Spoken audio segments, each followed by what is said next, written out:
안녕하세요. 이쌤입니다. 오늘은 고1 통합과학 빅뱅에 관련해서 수업을 진행하도록 하겠습니다. 최초의 3분 동안 우주의 대부분을 차지하는 수소와 헬륨의 원자핵이 생겨나죠.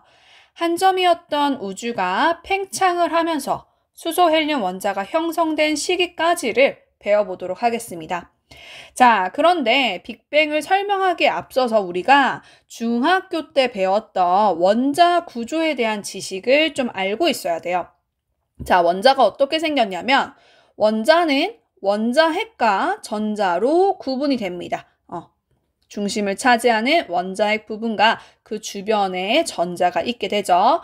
자, 그랬을 때 이 원자핵은 양성자와 중성자로 구성이 됩니다. 양성자는 플러스를 띠고 중성자는 전하를 띠지 않습니다.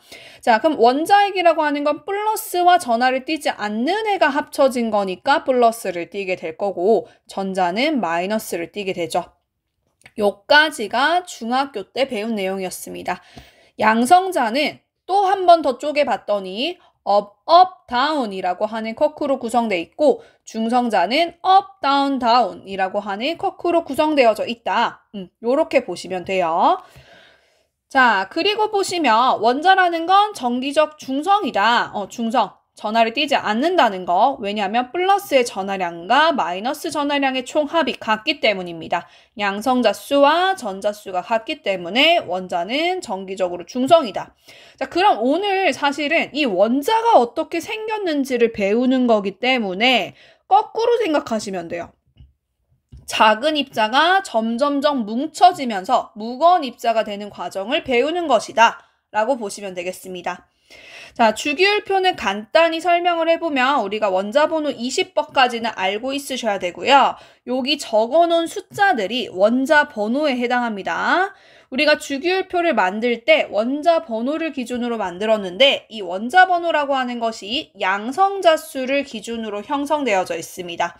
자, 그래서 수소 같은 경우는 양성자 하나에 전자 하나 요게 수소라고 볼 수 있고 양성자 두 개에 이렇게 전자가 두 개 되어져 있는 게 헬륨이구나 라고 볼 수 있습니다. 오늘 이 수소와 헬륨이 어떻게 형성됐는지에 대해서 한번 보자는 겁니다. 자, 그럼 기본적인 중등과정 순서는 봤고요. 어떻게 입자가 생성되는지를 다시 봅시다. 전자와 쿼크, 기본 입자가 되는 가장 간단한, 가장 이제 가벼운 형태가 먼저 생기게 되고요. up, down이 뭉쳐지면 양성자가 됩니다. 자, 근데 양성자가 하나 있다? 그러면 원자번호 1번이라는 거죠. 즉 수소라는 겁니다. 그래서 양성자 하나를 우리가 수소 원자핵이다. 요렇게 표현을 합니다. 양성자가 생겼을 때 이미 수소 원자핵은 생겼다라고 볼 수 있다는 거고요. 그리고 up, down, down이 뭉쳐지면 중성자가 형성이 됩니다. 그러고 나서 양성자 두 개와 중성자 두 개가 만나면 헬륨 원자핵이 형성이 되죠. 요때까지 일어난 게 고작 3분 만에 일어난 일들입니다. 3분 정도 됐을 때 온도가 10억 켈빈 이하로 떨어지게 되면서 헬륨 원자핵까지 만들어지더라. 그래서 우리가 최초의 3분 빅뱅 요런 표현들을 많이 쓰게 되죠. 그러고 나서 시간이 이제 38만 년이나 흘렀습니다. 온도는 3000켈빈까지 떨어지게 됐어요. 그때 바로 원자가 형성되게 되더라라는 겁니다. 자, 그래서 이 원자의 구조를 좀 거꾸로 생각을 하시면 돼요. 원자 구조를 거꾸로 생각하시면 이 쿼크들이 만들어지고 나서 쿼크와 전자가 먼저 만들어지고 나서 양성자와 중성자가 형성되었고 이로 인해서 헬륨 원자핵이 형성되었고 그 원자핵과 전자가 결합해서 원자가 되었다. 그래서 결합이 생성되는 순서는 거꾸로 작은 것부터 큰 형태로 이어지게 보시면 되겠습니다. 그래서 이 순서는 반드시 암기해 주셔야 돼요. 이 순서는 암기. 자, 요거를 암기하고 나서 이제 디테일하게 하나하나 보자면 우리 우주가 원래는 한 점이었다는 겁니다. 한 점으로부터 출발을 하는데 이때 얘네가 굉장히 온도가 높고 고밀도의 상태였습니다. 그래서 얘네들이 막 미쳐 날뛰고 있었던 겁니다. 너무 에너지가 높은 상태니까. 그러다가 점점 얘네들이 팽창하게 되면서 이제 빅뱅에 의해서 얘네들이 팽창하게 될 때 부피가 커지게 되고 온도는 점점점 떨어집니다. 그래서 얘네들이 팽창함에 따라서 온도가 떨어지기 때문에 이 미쳐 날뛰던 것들이 점점점 진정을 하고 뭉쳐질 수 있게 무거운 입자가 형성될 수 있게 되는 겁니다. 그러다 보니까 일단은 업, 다운이 뭉쳐져서 양성자가 되고 업, 다운이 뭉쳐져서 중성자가 됩니다. 그래서 처음에는 양성자와 중성자가 거의 1대1로 존재하게 됩니다. 요 처음 부분을 말하게 되는 거죠. 그런데 나중에 이 3단계 헬륨 원자핵이 형성될 쯤 되면 양성자와 중성자의 비율이 7대1이 됩니다.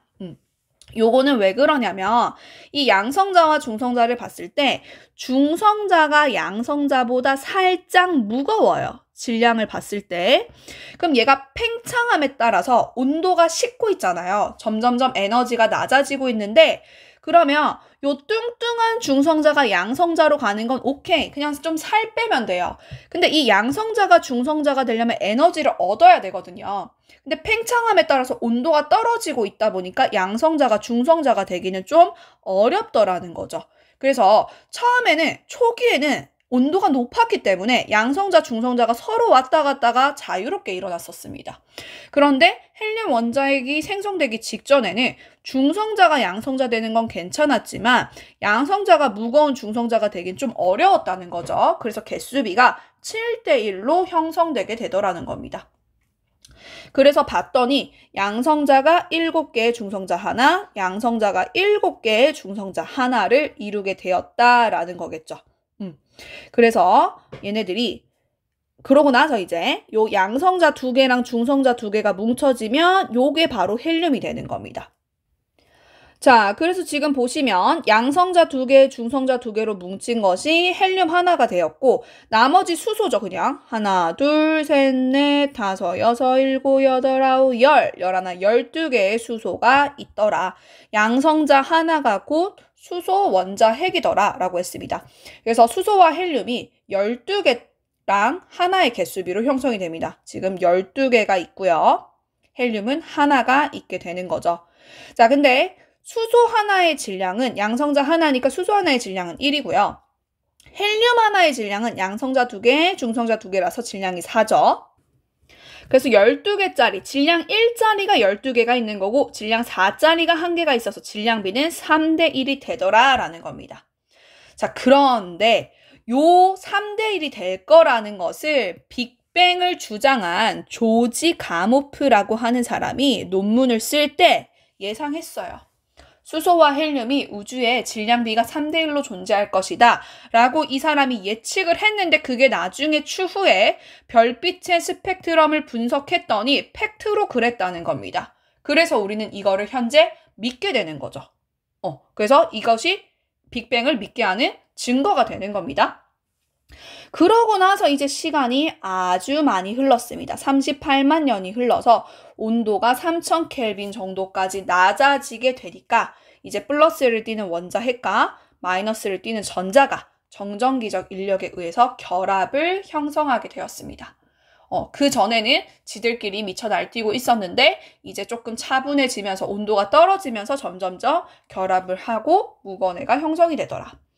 자, 그래서 이제 전자가 이렇게 묶여서 원자라는 건 전기적 중성 상태로 유지하게 됩니다.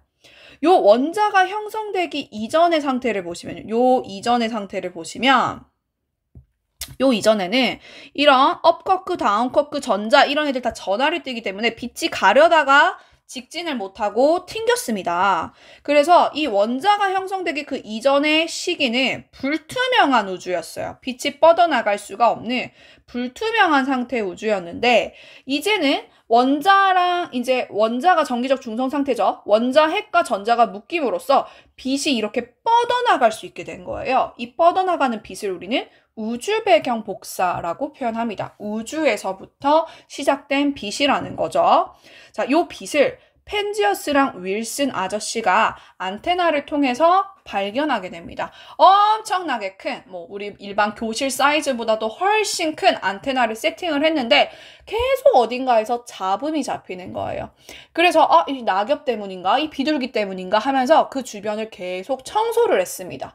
청소를 계속해도 잡음이 잡히는 거예요. 근데 이 잡음이라는 것이 모든 방향에서 거의 동일한 세기로 오더라 라는 것을 이 펜지어스랑 윌슨이 알게 됐어요. 그래서 이거 잡음이 아니구나. 요 잡음이 사실은 우주 배경 복사에서 오는 거였구나 라는 걸 알게 됐습니다.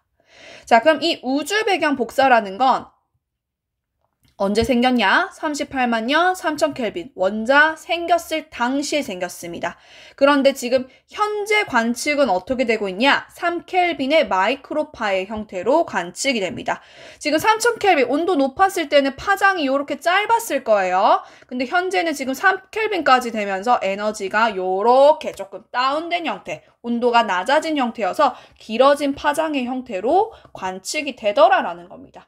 그래서 이 원자가 형성됐을 당시는 같이 세트로 많이 기억해줘야 돼요. 38만 년, 3000 켈빈, 원자 형성, 우주 배경 복사, 투명한 우주가 되었다. 다 세트로 기억하셔야 돼요. 하나 알려주고 나머지 4개에 대해서 물어보거나 이런 식으로 얘기할 수 있다. 이때부터 투명한 우주가 되었다라는 겁니다. 자, 이해되셨나요? 보통 제가 요거를 학생들한테 수업할 때는 지금 화면에 있는 한 판 정도는 그대로 백지에 쓸 수 있게 연습을 하라고 합니다. 그래서 요 한 판을 그대로 쓸 수 있을 정도로 이 순서를 반드시 암기하시고 각각의 상황들을 상황에 나온 내용들을 정확하게 암기하셔야 돼요. 초반에 우리가 지금 양성자와 중성자가 1대1이었는데 약간 온도 떨어지면서 양성자가 많아진 7대1까지 되었다. 요 부분 기억해 주시고 그러고 나서 이제 양성자 2개, 중성자 2개가 헬륨이 되다 보니까 요 부분은 헬륨, 나머지는 수소더라. 그래서 수소와 헬륨이 12대1로 존재하더라. 그때 질량비로 계산해 본다면 질량 1짜리가 12개고 질량 4짜리가 1개인 거기 때문에 질량비는 3대1이 되더라 라는 거죠. 됐죠? 그래서 요거를 우리가 별빛 스펙트럼을 통해서 알게 됐다. 그래서 스펙트럼에 대해서도 지금 얘기를 조금 해볼 겁니다. 이 증거를 스펙트럼을 통해서 알게 됐기 때문에. 자, 그러고 나서 38만 년 됐을 때 온도 3000 켈빈 그러면서 원자 생기면서 우주 배경 복사, 빛이 같이 생겨났다 라는 것까지 같이 기억해 주세요. 지금 1대1, 7대1, 12대1, 3대1 막 섞여 있습니다. 그래서 똑바로 외워주셔야 되고 특히나 요 수소와 헬륨 순서 바꿔가지고 수소와 헬륨의 질량비가 3대1인데 헬륨과 수소의 질량비가 3대1이다. 뭐 이런 식으로 헷갈리게 할 수도 있기 때문에 조심해 주세요. 자, 그 다음에 이 스펙트럼이라고 하는 것에 대해서 정리를 해보도록 하겠습니다. 방금 배운 빅뱅에서 수소와 헬륨의 질량비가 3대1로 존재한다는 것을 별빛 스펙트럼을 통해서 확인했다고 했죠. 그래서 이 스펙트럼을 통해서 원소의 종류와 함량을 우리가 알 수 있다라는 내용을 설명하기 위해서 스펙트럼에 대한 내용을 배우고 있는 겁니다. 스펙트럼이라고 하는 거는 요렇게 이제 분광기, 프리즘을 빛이 통과하게 되면은 파장에 따라서 여러 가지 색깔로 나뉘어지게 되는데요. 각각의 원소마다 그 선의 위치, 개수, 굵기가 다 다르기 때문에 이 스펙트럼은 원소의 지문, 우리 사람의 지문처럼 다 다르죠. 원소의 지문이라고 생각하시면 돼요. 원소마다 이 스펙트럼의 형태가 다 다르다. 자, 그럼 우리가 스펙트럼은 크게 3가지로 구분을 해볼 수 있는데 각각 스펙트럼에 대한 키워드를 쌤이 조금 찝어가지고 암기할 수 있도록 해보겠습니다. 연속 스펙트럼 같은 경우는 무지개처럼 빨주노초 파남보 연속적으로 나타나는 거고 뜨거운 고온의 물체, 백열전구라던가 햇빛같이 지금 백열전구는 하얀 색깔 빛이니까 빨주노포 파남보를 다 갖고 있죠. 그 빛이 갈라지게 된단 말이에요. 그래서 고온의 물체, 백열전구 요렇게 같이 키워드 기억해 주시고요. 흡수 스펙트럼 같은 경우는 여기 이제 고온의 물체가 있었던 겁니다. 고온의 물체가 여기 있었는데 여기 저온의 기체가 중간에 있게 돼요. 요 중간에 있는 저온의 기체가 요 원자로 구성되어져 있기 때문에 일부의 빛을 쏙쏙쏙쏙 흡수해서 먹어버립니다. 그러면 여기서 나왔을 때 원래 빨주노초 파남보 색깔이 다양하게 이렇게 있을 건데 쏙쏙쏙쏙 먹은 그 부분만 검은 색깔 선으로 나타나게 되더라는 거예요. 그래서 흡수 스펙트럼이라고 하는 거는 이렇게 배경은 빨주노초 파남보가 있는데 이 저온의 기체가 중간중간 먹어버린 그 선이 검정 색깔 선으로 나타나더라. 검은색 선으로 나타나면서 흡수된 부분을 말하는 것이다 라고 보시면 되겠습니다. 그래서 요런 거는 별빛 스펙트럼과 태양 스펙트럼, 태양도 별이니까요. 이렇게 보시면 되고, 낮은 데서 높은 데로 올라가는 경우가 이제 흡수다. 이렇게 기억해 주시면 되겠습니다. 방출 스펙트럼이라고 하는 거는 고온의 기체예요. 이제 가열돼서 에너지가 이미 높아진 기체가 그러면 전자들이 조금 들떠서 이렇게 높아진 상태의 대기를 하고 있겠죠. 얘네들이 떨어지게 되면서 나타나는 형태라고 보실 수 있겠습니다. 그래서 내가 기체 방정간에 높은 전압을 빡 걸어주게 되면 얘네들이 이렇게 들떠서 높은 상태가 돼요. 그때 얘가 떨어지게 되는 부분이 밝은 색깔 선으로 나타나게 되는 것. 그게 방출 스펙트럼이 되겠습니다. 그래서 방출 스펙트럼은 검정색 바탕에 밝은 색깔 선이 등장하게 되는 형태라고 보시면 돼요. 높은 데서 낮은 데로 떨어진 형태가 된다. 요렇게 보시면 되겠습니다. 자, 다시 한번 얘기해보면 연속 스펙트럼이라고 하는 건 무지개처럼 빨주노초 파남보 연속적으로 나타나는 것이다. 키워드는 고온의 물체, 백열전교 이런 것들이 있고, 흡수 스펙트럼은 이렇게 광원이 있는데, 고온의 물체가 있는데 저온의 기체가 흡수한 부분이 검은색 선으로 나타나게 되는 것이다. 이 저온의 기체가 흡수한 부분이 검은색 선으로 등장하게 되더라. 그 다음 방출 스펙트럼이라고 하는 건 고온의 기체예요. 지금 이 흡수 스펙트럼과 방출 스펙트럼 같은 경우는 선 스펙트럼이에요. 선 스펙트럼의 공통된 키워드는 기체라는 거, 원소가 들어가 있는 부분이라는 거 기억해 주시고, 이 고온의 기체가 방출되면서 검정색 바탕에 밝은색 선이 있는 형태가 등장하게 되는 겁니다. 이렇게 키워드 위주로 설명을 진행해 봤습니다. 자, 마지막으로 우주간의 변천 과정을 설명하고 오늘 영상 마치도록 하겠습니다. 우리가 지금은 빅뱅이라고 하는 것으로부터 우리가 우주가 생긴 거구나. 빅뱅의 증거로 지금 우주 배경 복사라든가 수소와 헬륨의 질량비가 3대 1이라는 걸 우리가 알고 있으니까 빅뱅의 과정을 통해서 우주가 생겼구나 라고 이제 생각할 수가 있죠. 자, 그런데 우리가 처음부터 이걸 다 알고 있지는 않았을 거랍니다. 그 유명한 아인슈타인도 우주가 정적이다, 팽창하지 않는다, 가만히 있는다 라고 주장했었어요. 그런데 허블이라고 하는 아저씨가 만원경으로 외부 은하들을 관측하다 보다 보니까 멀리 있는 은할수록 더 빨리 멀어지고 있다는 걸 알게 된 거예요. 이게 스펙트럼에서 색깔이 뭔가 빨간 쪽으로 치우쳐지는 것, 적색편이라고 하는 현상을 통해서 은하들이 멀어지고 있구나 라는 것을 알게 되었거든요. 자, 근데 이게 바로 팽창의 증거입니다. 멀리 있는 은하일수록 더 빨리 멀어진다 라는 것은 팽창하고 있다는 뜻이에요. 그럼 이거는 이제 과학적으로 팩트, 팽창의 증거를 허블이 찾아버렸기 때문에 더 이상 우리는 정적 우주론을 주장하지 않고 인정하지 않고 팽창하고 있구나, 동적이구나 라는 동적 우주론을 지지하게 되는 겁니다. 그래서 원래는 정적인 우주론, 팽창하지 않는다는 우주론과 동적인 우주론, 팽창한다라는 우주론이 있었는데 이 당시 옛날에는 정적 우주론이 좀 더 지배적이었죠. 근데 허블 아저씨가 팽창의 증거를 찾아낸 겁니다. 멀리 있는 은하일수록 더 빨리 멀어진다. 적색 편의 현상을 알게 된 겁니다. 그래서 우리는 동적 우주론을 지지하게 됐다는 거예요. 근데 현대도 아직 정상우주론을 믿는 사람들도 있어요. 이 정상우주론은 프레드 호일 박사가 주장하는 것이고 빅뱅 우주론은 조지 가모프가 주장하게 된 겁니다.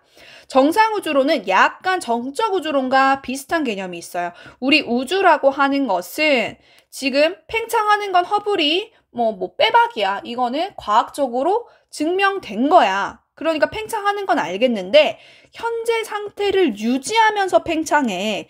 내가 사는 그 지역만 봤을 때는 뭔가 똑같아 보이는 느낌이야 라고 말하는 게 정상우주론입니다.